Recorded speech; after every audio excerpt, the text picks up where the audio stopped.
السلام عليكم. اليوم عندي معكم كيكة ديال البطاطا.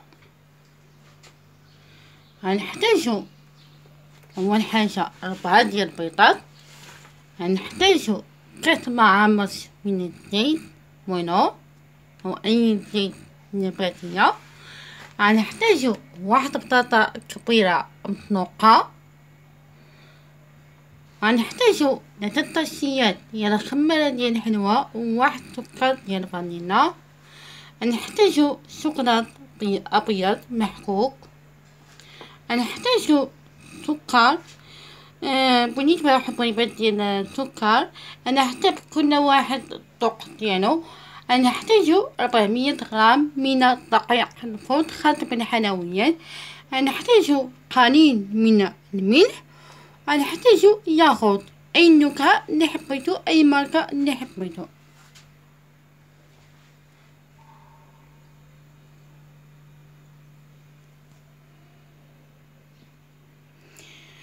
بسم الله بسم الله، توكلوا على الله وصلوا على النبي عليه افضل الصلاة والسلام. بسم الله. دابا نحتاجو الاناء والتراب يدوي او ديال الضو. اول حاجه ناخدو بانيو. بسم الله. اول حاجه اذا ناخدو الزلافه او بانيو، خطاو يكون مختون مزيان من الماء، يكون ناشف، ميكون فيه حتى شي قطره من الماء. درنا البيض ودابا نصب عليه السكر سنيده، ودابا نضربهم بالضراب ديال الضو، ودابا نضيف ليه الزيت النباتي، غنضيف شويه بشويه،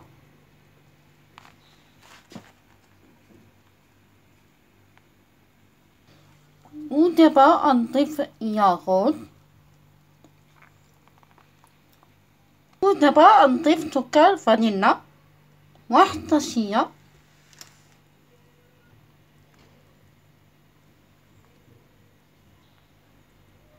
ودابا راح نضرب المكونات جيدا بالضراب اليدوي او ديال الضو، ودابا غنضيف شويه بشويه دقيق يكون مغربل 3 مرات، وعاد كنضيفو الكيك، كنضيف ليها شويه شويه،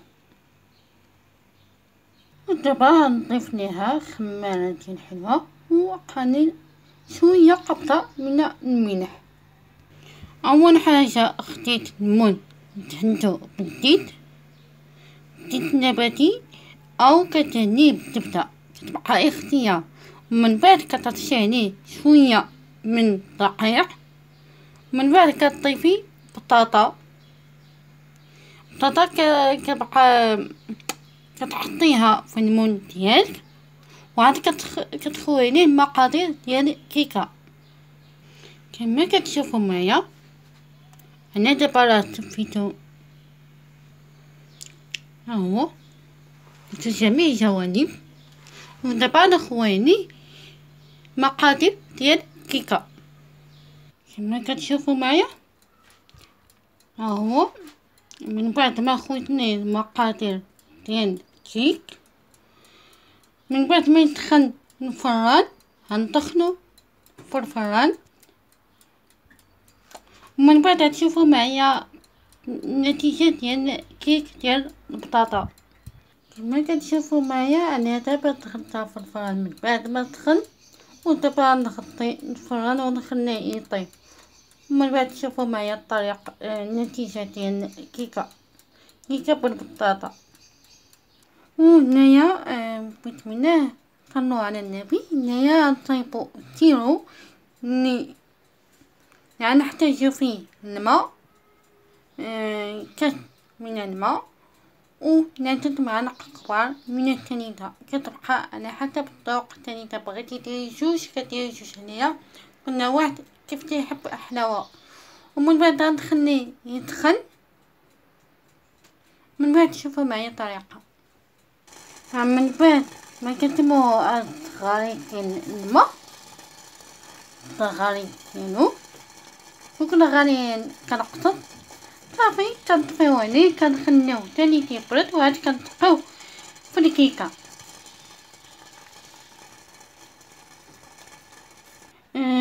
واحد الملاحظه، بغيتي تبغى الفران نعتنيتي منه ما تدوش عليه، خليوه محلول نقاش نعتنيتي عليه يطلع ليك الفران.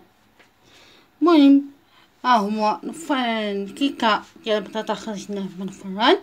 اول حاجه غناخد الموط غنديرو في جوانب باش نستطيع نحيدو من المول، ولكن تاني تيبرد. إن قدتيه وهو باقي يدخل أي تهرسلك كاع الكيكة. هادي هي ملاحظة.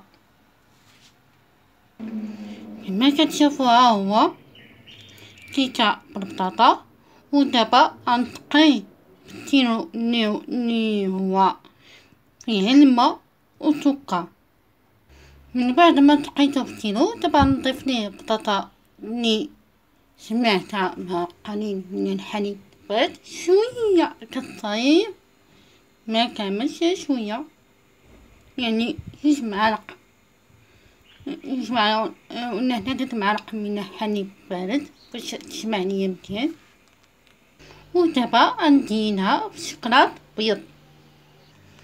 وهذه هي النتيجه ديال كيكه البطاطا.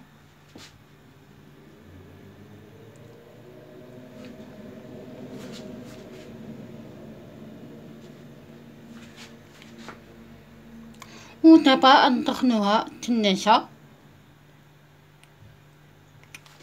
وكنتمنى تنال إعجابكم. يلا بصحة وراحة للجميع.